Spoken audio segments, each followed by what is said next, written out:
Hello and welcome to the 5th episode of the Squad Review series. In these episodes, I'll be providing 3 to 4 tips to each person to ensure they have enough information to work with until they want another squad review in the future. If you haven't seen the squad reviews before, I used my 5 years of experience playing the game to advise you on what you should be doing next, depending on what you want to improve on. I've created many guide videos from how to get 5-star dwellers, a hero guide, tomes, talents and alliances, and even how to do the rune events. So I feel I have a wide range of knowledge that can benefit many people who play Hustle Castle, and a big thank you to all my subscribers who have been with me on this journey. If you like what you see here today and want your Hustle Castle squad to be reviewed, leave your in-game ID in the comments and what area of the game you want to improve in. Whether you want to do better in arenas, clan bosses or gem bays, it really doesn't matter. It can even be about gaining as many blue stars as possible for better rewards from the clan chests. If you don't provide both the in-game ID and the area you want to work on, I won't be able to add you to the next squad review. So let's start off with the first person of the day, and that'll be this person here.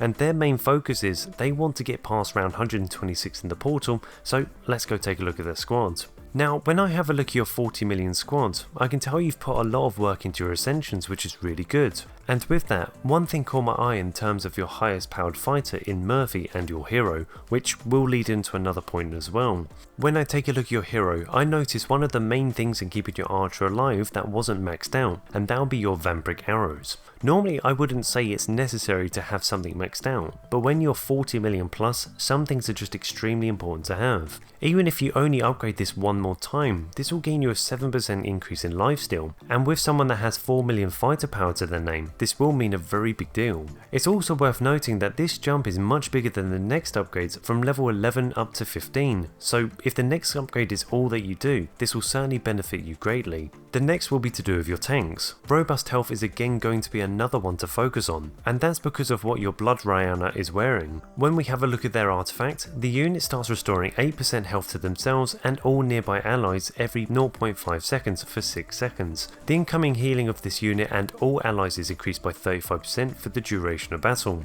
Also, the unit and all allies restore 3% of their max health every 2 seconds. Now with everything I just said, this will work out perfectly in tandem with robust health being upgraded, because it will allow your frontline fighters to gain a lot more health regen based on their max health, and especially with this fighter in particular when in combination with the Bastion Ring, when that is also affected by max health and in dealing more damage. So if you're able to increase your robust health, all your tanks will gain a 13,000 health boost for every upgrade you can do, and allowing the artifact and ring to work even more effectively. This really goes to show when it comes to really high powered squads, it's all about bringing things together and making your items work better for you. I would also add, I would make sure you're using Ace up the sleeve when you're doing the portal, since this will be most effective at taking on many opponents over a long period of time. The last thing I think that needs some work will be your alliances. I can see that you're running with the default bomber setup with the invincible combo as well, but I spent some time looking at the best possible outcomes with your current squad and what you should work towards that doesn't change your entire team and take absolutely ages to do. Firstly, with what you can do right now, I would apply your Dragonborn and Blade King together into the Battle Brothers alliance. This would improve their physical damage greatly and help you end each run quicker. The other thing you can do straight away is still use the Invincible Alliance, but use that on the Bastion and the Darkula to help keep your team alive, especially when you're going through many rounds in the portal. If you wanted to go all out, I would still use the Battle Brothers as usual, but then aim towards using the Undercover of Night. I find that this is one of the best ones that you could be using, and this will really make a difference in getting past level 126 in the portal, and just having a much better squad overall with the units you currently have. But as you may expect, this will take an extremely long time to do in collecting those new talents. The only last thing I can say, which is going to be fairly obvious, if you are trying to set a new record, keep an eye on the portal of when the best time is going to be for yourself, whether it's weakening your team's max health or fighting enemies that get stronger over time. Obviously this is going to be better depending on what your squad can do, but this is always something to keep in mind. So I really hope this can be helpful to yourself and to anyone else that is watching this. If you are enjoying what you're seeing, make sure to give this video a like and share it with your friends. It'll be great to get even more people involved with this type of content. Now the second person will be this person here. I would like advice on getting better in arenas since it's my only issue at the moment. Since the last time I requested a squad review, I've upgraded to Throne Room 9 and also been collecting more gear for my dwellers such as artifacts, better gems and much more. So let's go take a look. Now, you mentioned you've moved up to Throne Room 9, which means your fighters can go up to level 85, but because you have a lot of legendary gear set for level 75 with your runes, and leveling up to 85 would mean changing all of your items, that will be a long task to do. So I'll leave that with yourself if you were planning on moving up, and maybe have some event items already on hand from previous events. But I'll give you some pointers on things you can still do right now for level 75 if that was the preferred level you wanted to stay at, or at least for now. So firstly would be to get all of your totems up to a level where they can use higher ability stats, including the basic stats. I can see you have some level 35 still to replace, so the quicker you can get this sorted and move most of your spirits into the new ones, you'll see a nice improvement from there. If you was in a hurry and not looking for event totems for now, the clan rewards do offer some level 45 totems, but I wouldn't consider them a huge upgrade over your level 35s. The next thing I'd do is heavily focus your time and resources on improving your health gems for your fighters.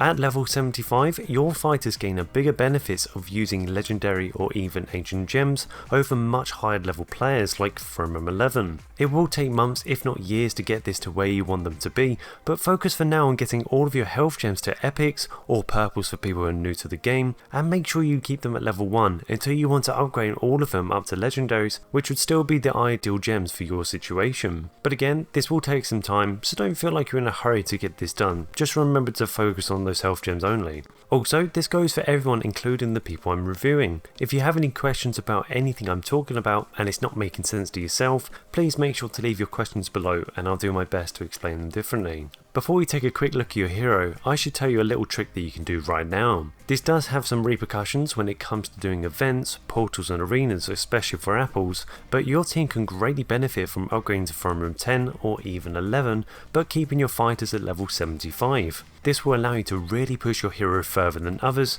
and give you a big edge over other players that only have their hero limited to Throne Room 9. And since you're trying to get better in arenas specifically, let me show you the upgrades that I would level up first and even max out for your Throne Room level. For the tanks, it would always be advisable to go for robust health, sharpened blades and regeneration. This will give your tanks a lot more time on the battlefield and also deal quite a bit more damage at the same time. For mages, focus on upgrading Sage, Conditioning by Magic and Spell Reflection.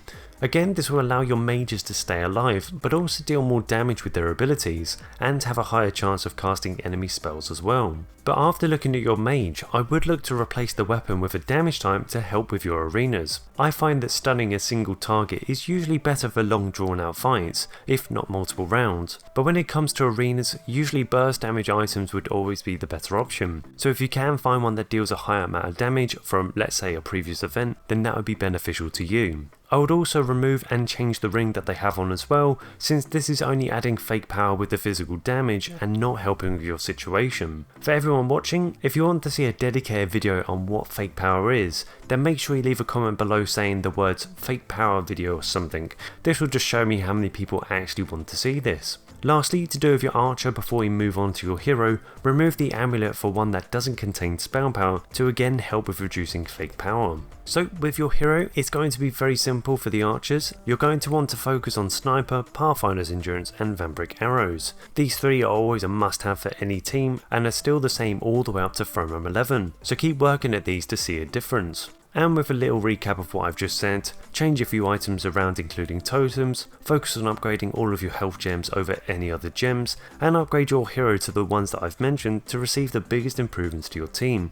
Moving on to the last person of the day, and that'll be this person here. They have a slightly more complicated question, so I'll put their message up on screen now with a couple of screenshots. My request or question is a bit tricky, and I want your opinion on my talents and alliances. Right now I use Curse Rangers and Illusionist, so my lineup is 2 tanks, 4 mages and 2 archers. Should I change it to Priest Rituals, Brethren and Battle Brothers, or 1 tank, 5 mages and 2 archers? The area of improvement is Clan Wars. Right now I get 3 to 4 people with me, and that is not enough. I want to kill them all. So with your main question in mind, it is really hard to say what could be the better option. I've looked through your team and seen what combinations could work, and I think you've mentioned the best ones that they can use. I would say that having Cursed Rangers and Illusionists would be just slightly better for your arenas and expeditions, where there was only one fight to take place. But if your sole purpose was to get better for Clan Wars, since not enough people seem to join you, then I would recommend using one tank either way, then use the combination of Priest Rituals with your Necromancer combo and the Snake Charmer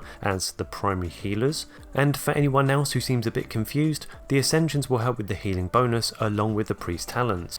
I would then use the Battle Brothers on your Dragonborn and Blade King to amplify their damage. And yes, this is still going to be less damage than the Cursed Rangers, but at least your Dragonborn won't be losing their physical and magic armor stats. And finally, Brethren with your remaining mages to protect them against other Dragonborns and Rangers, since most other teams have at least one of these. So with the alliances out of the way, let me recommend a few things if you follow those alliance choices. Firstly would be to upgrade some specific items through their Ascension upgrades, and these upgrades will mainly benefit you for long Clan War battles. Firstly will be the Snake Charmer's outfit. This has the greatest effect in healing your team out of the Ascensions that you have equipped and should be focused on to improve this effect. For the Red Ascension of Chaos, the item I would look to upgrade further would be your Incinerator and Ice Angler's rings. Now yes, any upgrades to your Dragonborn or Blade King will be very beneficial, but it's still a good idea to have a variety of damage since there are more and more options to block physical damage nowadays. So since you plan to use both mages, and both mages can hit 3 targets each with 120,000 and 100,000 damage respectively,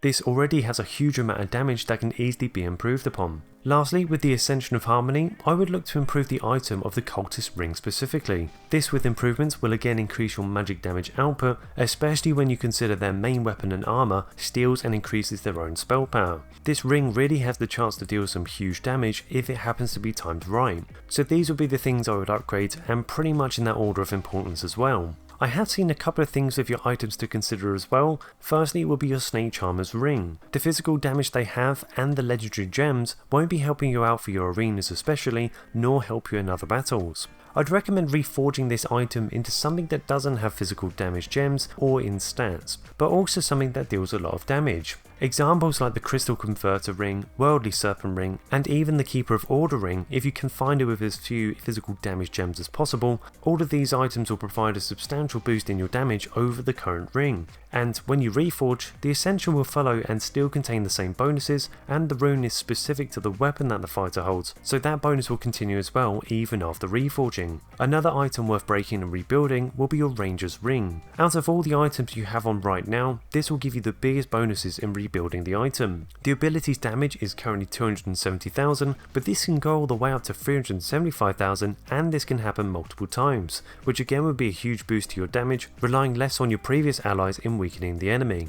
The last thing to talk about will be your engravings. I'm sure you already know what you're aiming for, but I'll mention it anyway in case other things distract you for any reason. But your engraving on the Dragonborn's weapon is so close to being leveled up to ancient stats. Yes, you won't be able to get a level 3 engraving without rebuilding the weapon and hoping for a damaged gem on the end, but at least for now, if you are able to make that crit gem into an ancient gem, this will still improve your engraving into an ancient stat, allowing your heavy damage fighter to survive longer and be allowed to deal even more damage before going down.